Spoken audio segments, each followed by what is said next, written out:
the um or like the LSAT or anything. And that was a lot. And I think the part that I struggled with the most wasn't necessarily learning everything as much as balancing it and knowing how do I enjoy my time in undergrad and make a lot of friends and have social time and make good, fun memories, but also do well enough to ensure that I could get in. So that was a balance that I didn't really, truthfully, I did a terrible job of doing. But now that I'm in school, I've made a very conscious effort of, okay, how do I ensure that I'm still hanging out with people, ensure I'm still doing well in school, and I'm still getting enough time to like keep my social battery up because that is really hard when you are with the same people all day, every day, and everybody wants to talk the whole time. So I'm doing better with that. That's still a challenge. And honestly, that's probably still my biggest challenge.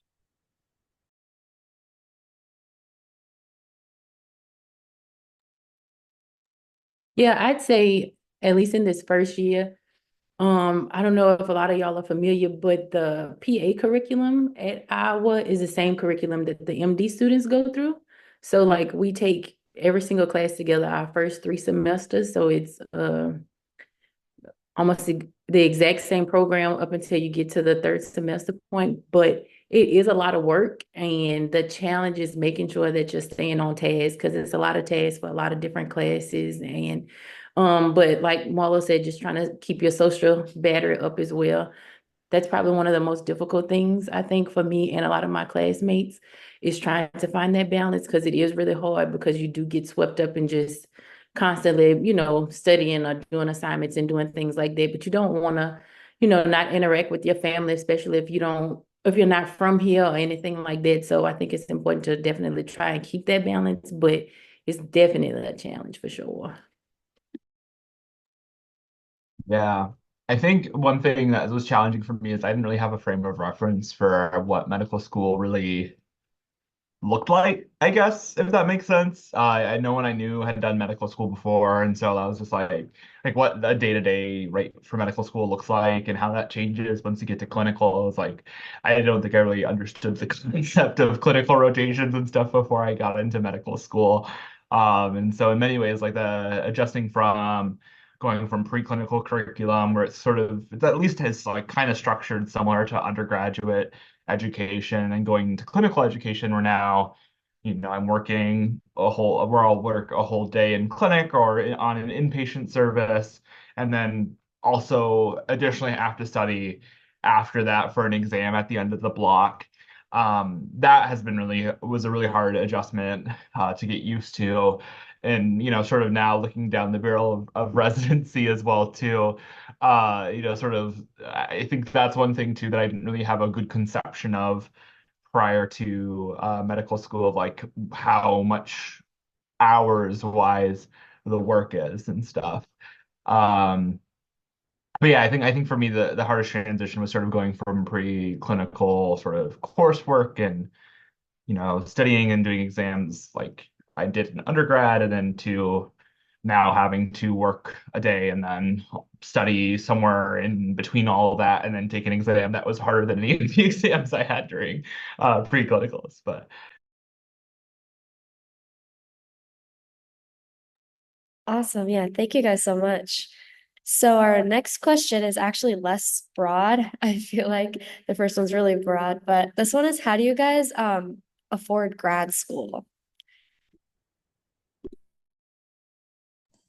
it's all student Oh, loans. Oh, yeah, I'm gonna say it's just you go, Noah. all student loans. It is 100% student loan. That was something like I don't know. I don't know how I was worried about it. I was had like scholarships and stuff to help pay for undergrad, but like everyone's super smart in graduate or for medical school, and so it's a lot harder to get scholarships and stuff. So it's literally just all for me at least. It's just all student loans. Yeah, it's great. Feels super cool. Yeah, same thing. All student loans.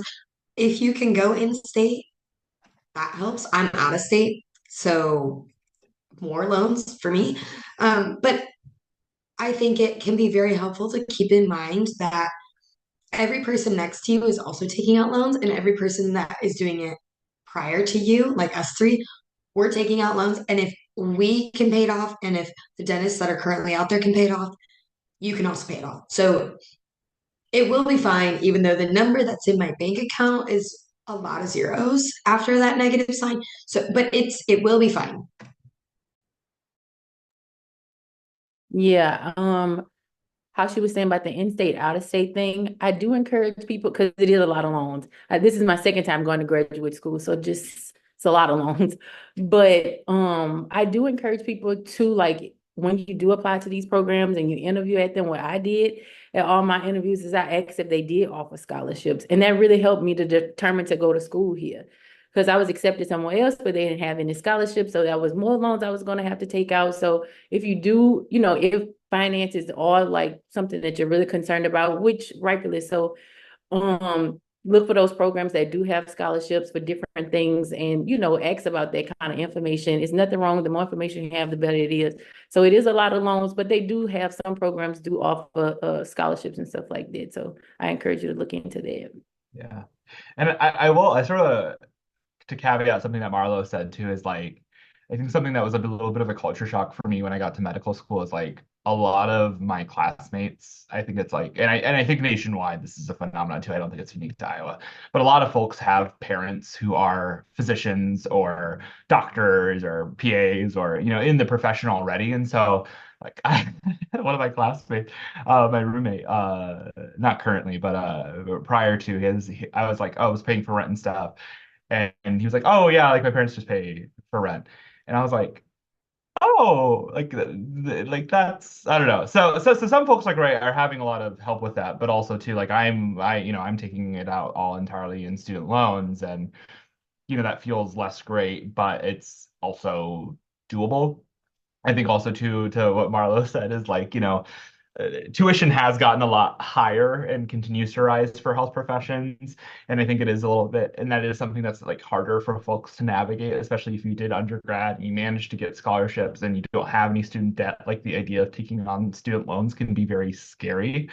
Um, I think something too that sort of would help ease my anxiety sort of, or would have eased my anxiety a little bit, is there are a lot of programs for health professionals to help pay off loans. Like to name a few, like there's the Public Service Loan Forgiveness Program, where you just have to work at a nonprofit hospital or organization for 10 years and make payments. And then after the 10 years, whatever remains gets canceled. There's programs like the Indian Health Service, the VA, rural medicine, all of those can help pay off loans. So that can be, if you are scared about taking out a lot of loans, those can be programs to look into. That might make that a little less scary for you.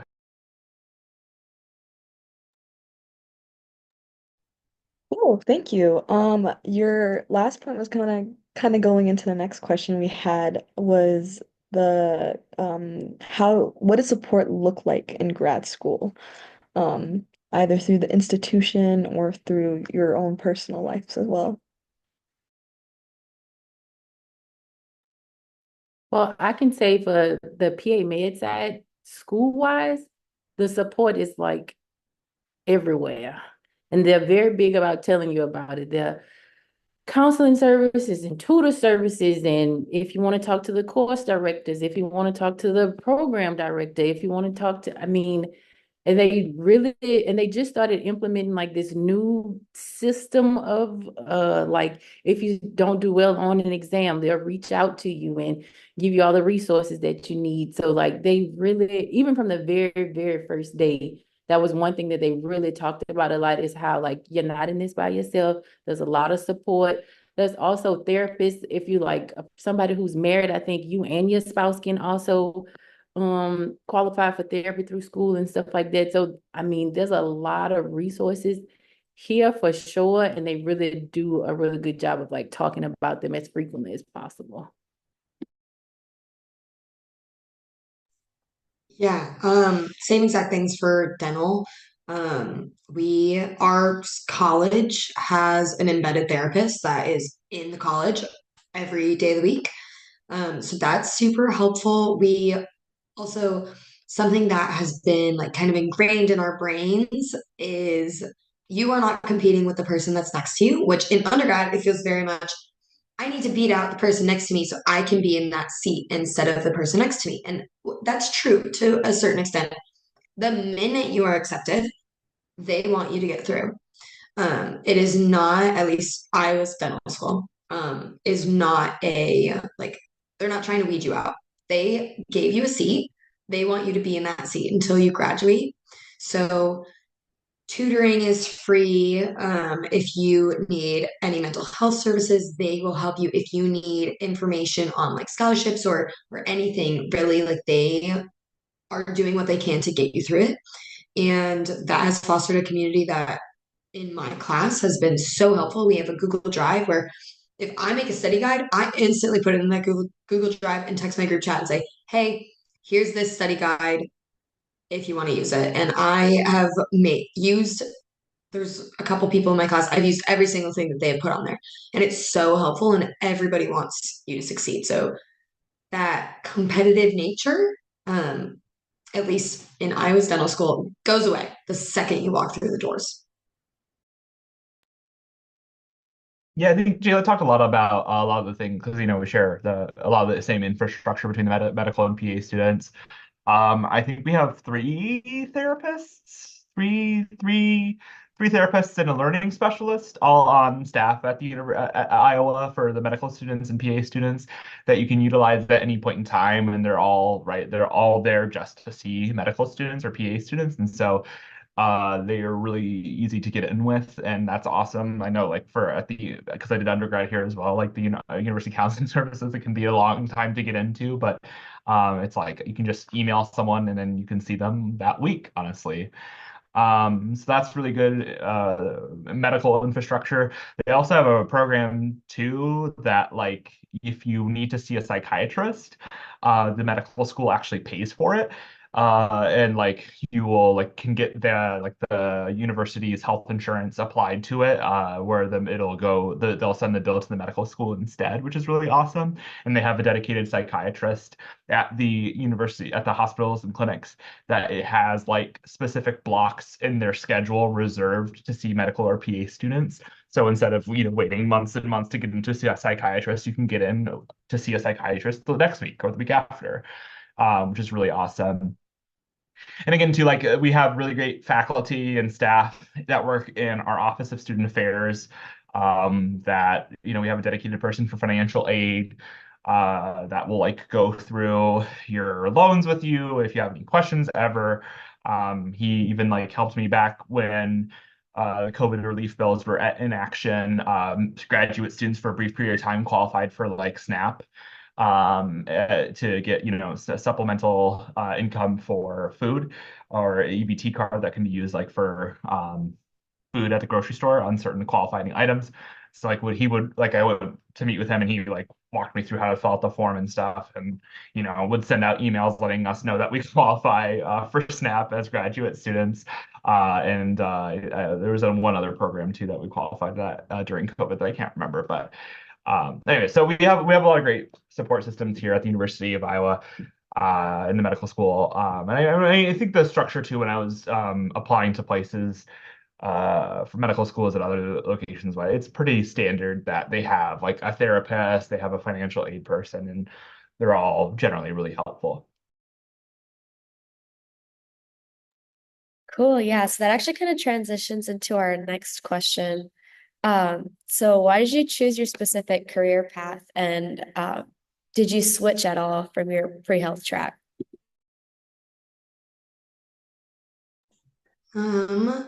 I did not switch at all. I came in thinking I wanted to do dental and I'm still here. Um, I chose dentistry because I love the idea of healthcare, but wanted a lot more freedoms than some of the other options can afford. And like, for example, I don't want to be on call ever. I don't want to have to go to residency. Maybe I will, but I don't want to. Once I'm done with 4 years, I want the option of being done. So things like that. And I also wanted to have a less hectic schedule. Dentists, you're a full-time week for a dentist is 4 days compared to some other careers are quite a bit longer. So I didn't want my life to be my career. I wanted my career to be my career that allowed me to live my life. If that's something that resonates with you, great. And if it doesn't, also great. One thing I want to just mention is if in your heart of hearts you are set on doing something, don't let us convince you otherwise. Like if that's what's right for you, that's what's right for you. And if that includes not doing any form of healthcare, and in your heart of hearts, you're saying, I just don't want to do it. I give me a reason that I should do it. Don't do it because this is hard and it's going to be so worth it. And I'm so excited. But if it's not for you, don't let anything that any of us say change that for you.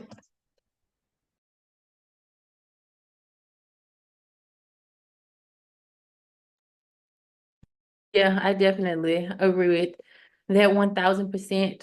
I'm a little bit of a non-traditional student, I guess. I kind of did a couple of things in between time. In the meantime, didn't go straight from undergrad to PA school, but and really didn't know a lot about PAs probably until the pandemic, really. And really just saw what they did, saw how many specialties that they could work in, learned that they could switch specialties really whenever they wanted to.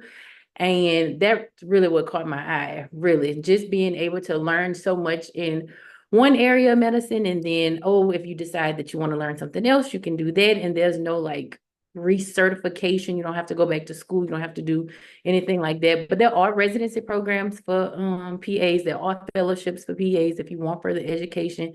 That's obviously an option, but it is not mandatory at all. But really just liked the flexibility of it. And just after shadowing some PAs, you would talk to patients and the patients would be like, oh, if the doctor's not here, that's okay. I'll see the PA. And they were just as happy to do so. So I feel like I could do all the things that I wanted to do in healthcare, but not have to maybe do it in a more traditional route, as in a MD or as in like a nurse or something like that. Yeah. So I came into undergrad as a public health major and I graduated as a public health major, but I thought I was just going to go into public health specifically. Um, and sort of what brought me into medicine, I guess, was I really liked the interpersonal aspect of it.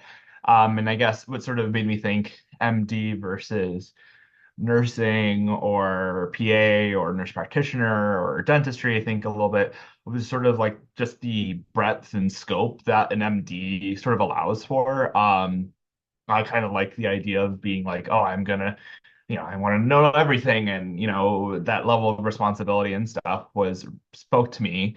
And also it just sort of delays making a decision if you do an MD because then don't have to make a decision on what you want to do until you do residency. And I made that decision now. Or some folks even specialize further after residency and do a fellowship, right? Become a cardiologist or whatever. So I like that ability to sort of really become an expert in the field. And uh, I was someone who wanted a lot more schooling. I sort of wanted to delay, making a decision on that.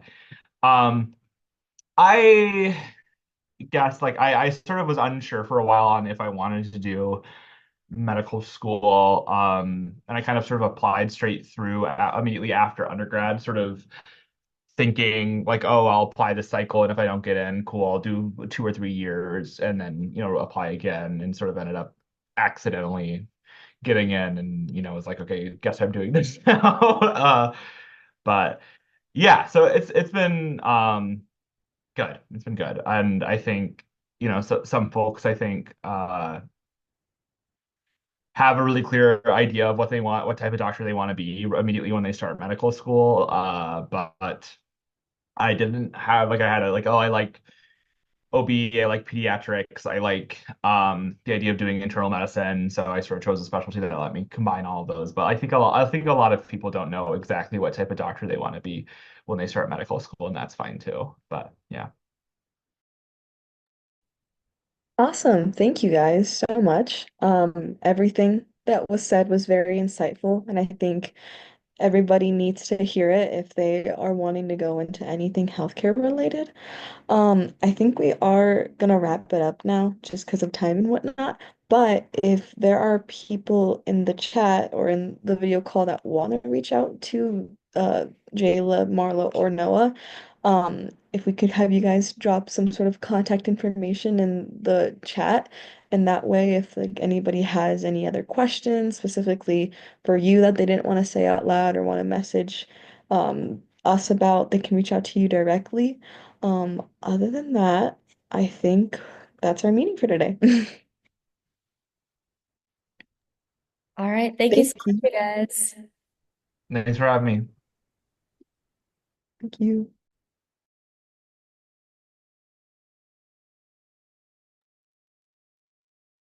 Cool. Great event. Honestly, I think 30 minutes was really short. Yeah, I was like, oh wow, we only got time for like 4 questions. Yeah, So right. And we was were it hoping more for more yeah, panelists too. Like we probably would have only gotten to like 2 questions with more. with more panelists? Yeah. That's no, I think it was good though. I think they said some very, very good and insightful things, and hopefully people got something out of that because I feel like I did. I wanted to ask them that main question of like, why'd you choose your field before the Yeah, but like skip that's the other one. that's exactly what I was looking at. I was like, ooh, we should looking at the time like, ooh, I think we should get to the main question of like, so why do you do it or what swayed you or something like that. But yeah. Right. Okay. Well, great job planning this event. I guess I'll see you next week at our meeting, hopefully. Yes. All right. Yes. Bye. Bye, Moesha.